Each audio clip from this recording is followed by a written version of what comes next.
Hello and welcome to this week's very warm version of the Fit Finance sessions. So warm that we might have IT issues, but we thought we'd pick with a simple topic, given everyone's brain is suffering from the heat, and go with a very useful tool in your financial kit box, and that is the good old ISA. So chaps, who wants to just give an overview of what an ISA is? I think most people know, but also there's some good misconceptions about ISAs and the various types. So yeah, someone throw in what those are, please. Yeah, go on. I'll take the easy bit, and I'll let Tim pick up the hard technical side of this. So there are a few different sorts of ISAs. That you have a cash ISA, which is, as it says on the tin, it's a cash ISA. So you can save cash into a cash ISA, and that's it. You get it was called a NISA for a while, a new ISA, now it's called an ISA, I believe, and that's just a normal ISA, but you can put stocks and shares in it, so investments can be held in that. And there's also another slightly unusual one called a lifetime ISA, and Tim will go into details of that. Generally speaking, with the cash ISA and the investment ISA, you have an annual limit of £20,000 that you can save towards those.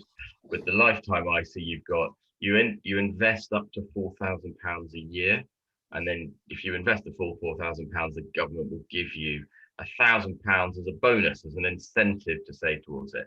And lifetime ISAs are then used specifically towards buying your first house, or towards your retirement, so you can then get hold of the money when you're 60.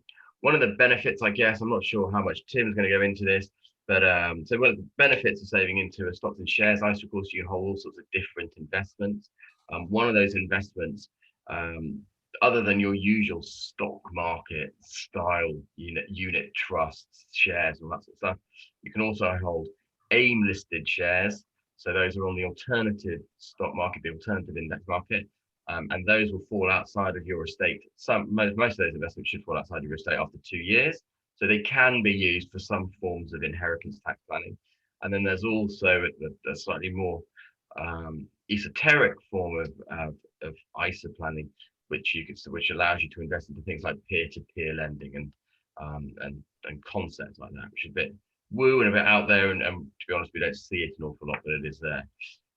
So far, not that you can't invest in. Currently, the obvious one, however, is crypto, and you can't invest directly in crypto, either in a cash ISA or in an investment ISA. But there are ways around that by investing in various ETFs that track the values of cryptos and stuff like that. Yeah, and I think it's one of the other things about ISAs, you can convert one into the other. So if you've got a cash ISA, you can convert that into a stocks and shares, or normal ISA, as we would probably call them. Or if you've been building up your ISAs over the years and you've got an inheritance tax problem, equally able to switch them into AIM versions to save on the IHT. So they're quite flexible to move between all of the things within reason, and subject to the lifetime ISA being a bit more complicated. And I think, Tim, you're going to talk about how they're used in sort of wider planning. And I think, I mean, we talk a lot about pensions, but I think a little known fact is actually it's probably better off if you're purely going for retirement as a basic rate taxpayer. It's slightly more tax efficient, I think, for using a lifetime ISA to do that. But the amount you can pay in is very small. But Tim, how else would we use them in terms of financial planning going forward? Yeah, sure. So longer term, specifically to do with retirement, they're really great tools. So I'm talking now specifically about stocks and shares. So as you say, the lifetime ISA has got that use that you can use the government bonus, but purely from almost a tax planning perspective. So the ISA and the pension are almost sort of brother and sister to one another in that. So the ISA, as we know, is wrapper, but it's usually a sort of ladder system. We're talking clients. So on the way into an ISA, so when you're paying money into an ISA, you don't receive tax relief on the way in. So you've paid, that's net money that's going in there. It's tax free whilst the money and the investments are in there growing and what have you. So all that stuff is completely tax free. And then when you come to take the money out, all of that is tax free as well. So you know, if you, over the decades and years of your working life, you're building up your ISA pot, eventually that's going to be a tax-free source of income for you, right? So pretty cool, thumbs up so far. But obviously you are hindered by that 20k relatively, you know, being a relatively low allowance compared to the other ones out there. Now, in conjunction with a pension, so just comparing what I just said there to the pension style. So on the way in with pension, you get the tax relief. So whatever income tax you paid on the money here, you get that from back for paying into the pension wrapper. And then similarly to the ISA, it's completely tax-free growth in the middle.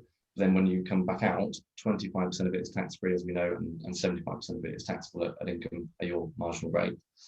So you can see that the pension is sort of predominantly a pay tax later scheme, and the ISA is a pay tax now scheme. So, you know, one or t'other, if you like, is great, but you are going to find yourself snookered from a tax position later on down the line. If, for example, more commonly, most people have most of their money tied up in the pension wrapper because of that tax relief you get in the middle, sorry, at the beginning.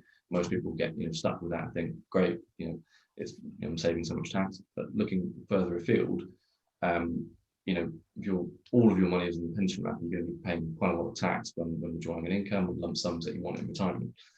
So in terms of its uses in retirement planning, I would see it as the ISA sort of funding your ISA, obviously clearly assuming you're funding both, let's say over 25 years, the ISA will provide you that tax-free pot that you can dip in and out of for lifestyle things, extra income, whatever you want.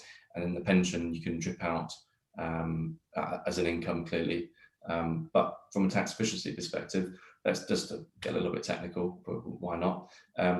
Let's say with the pension you take out it works out to be £16,666 per year.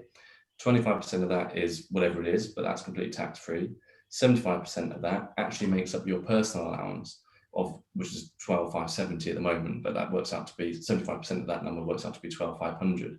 So now we've got 75% of the pension that you're taking out, which is taxable officially, but that's using up your personal allowance, which is tax-free. So that's tax-free money, plus the tax-free lump sum for that section of the pension, plus any ISA income that you're taking as well.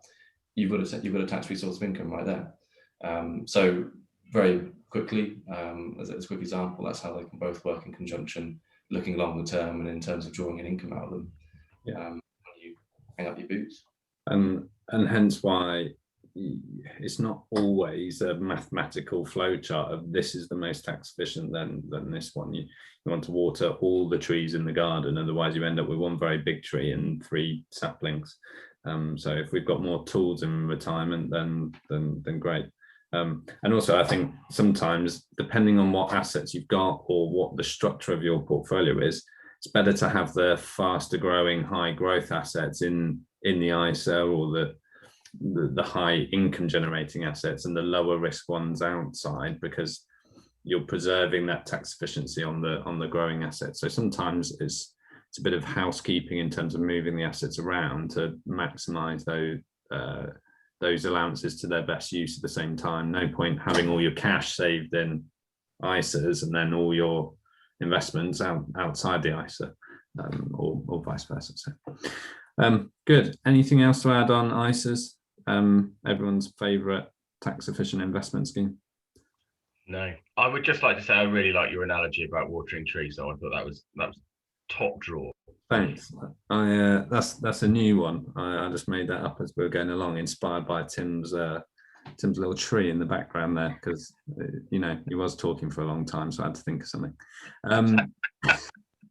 That's it for this week. If you've got any questions, or if you've got some ISAs and you want them to be reviewed, then please let us know. And yeah, until then, sayonara.